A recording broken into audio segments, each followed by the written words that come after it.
I hope, I guess, that Theater Journal continue publishing scholarship at the forefront of our field, which I think it has traditionally been. I mean, every journal has peaks and valleys, but I think there is a real consistency to the journal.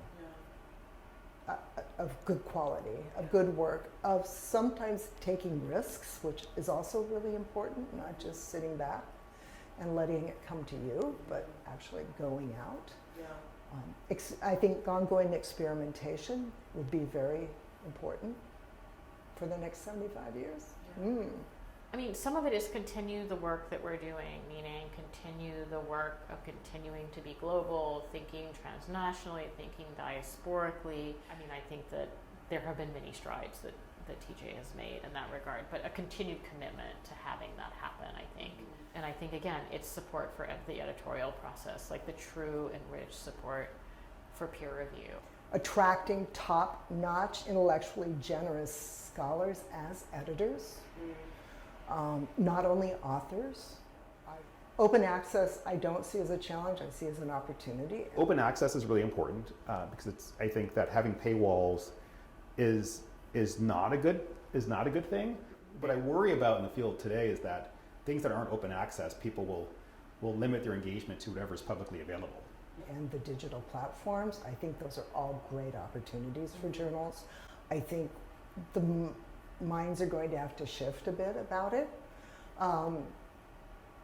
and really embrace that. You know, I think it becomes imperative for someone, AFA president, TJ editor, you know, to make a case to Johns Hopkins administration to say, hey, this is a premier journal that's been around for 75, 76, 80 years, you know, whatever point that conversation happens. Like, would you consider, you know, making the investment to allow TJ to be forever open access, right? And I think that's the thing that would really give it longevity and more of an impact upon the field.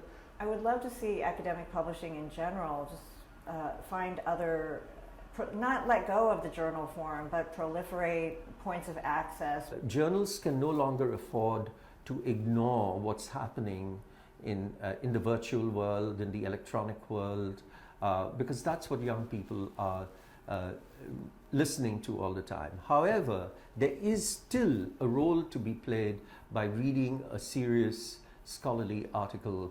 I would like to see a balance between the kind of critical writing that Theatre Journal has nurtured over the years and an openness at the same time to a different kind of conversation with a wider public, you know.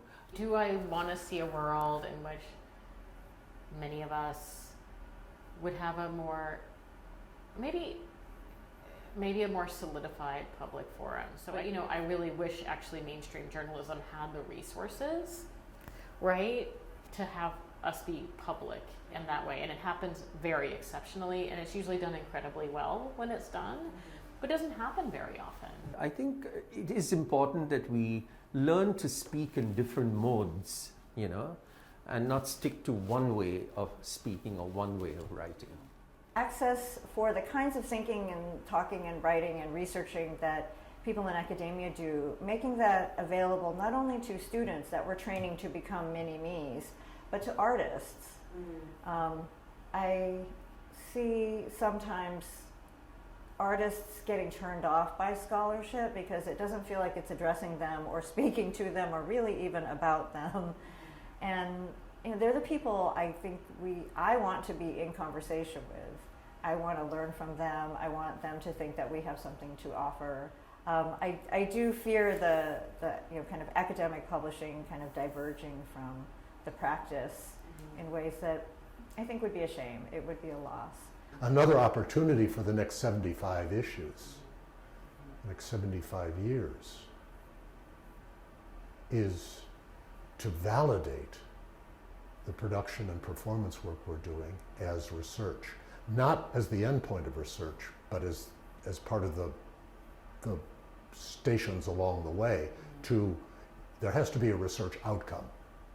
And after all, I can ask the questions of anyone putting on a show. Did you learn something? I've never heard, oh no, we went away completely empty and unchanged from the experience of living together for 6 weeks, fighting every night, sweating out texts, all the things that are going wrong all the time. Getting through this, I've never heard anyone say, we learned nothing. And if you learn something, well, why not share it with people who didn't have the good fortune to see the show? TJ serves as a really vital kind of conduit, a sort of point of asynchronous conversation for people at different ranks, in different places, academically, but also in terms of different descriptions of performances that are going on all over the place. But there's a way to write about it that is sharing out the knowledge that was produced in that performance, sharing it out to a wider audience that might be able to do something different with it. And I think the more of that can happen, not only regionally, not only nationally, but internationally. Like, we have the opportunity now, there are scholars, and unfortunately I'm only in English, but maybe AI will even help us work in multiple languages.